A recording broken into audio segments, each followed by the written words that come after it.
Yes, sir. What are you going to do to help our young workers to be able to afford a house these days? It's almost impossible for these young kids to buy a house. We have to build houses. We have to build houses. There's two reasons why housing prices have shot up. One, the government has printed $600 billion of cash out of thin air.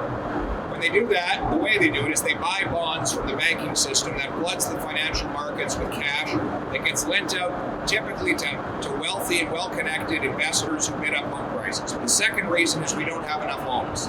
We have the fewest homes per capita of any country in the G7, even though we have by far the most land to build on. And that is because we have the second slowest building permits in the OECD.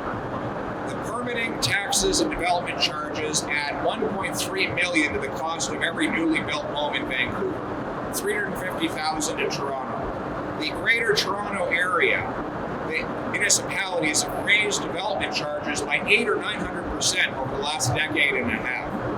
Winnipeg blocked 2,000 homes right next to a transit station built for those homes because the councillor said his constituents didn't want neighbors.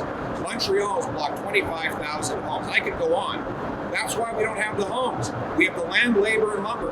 Why is it that if you drive south of the border, the housing is half the cost? They have 8 times the demand and less land to supply it. So why isn't it more expensive there than here? The answer is very easy to get a building permit in America and in Britain and in much of the rest of the developed world. And that's why I'm going to require cities to permit 15% more housing completions per year as a condition of getting federal funding.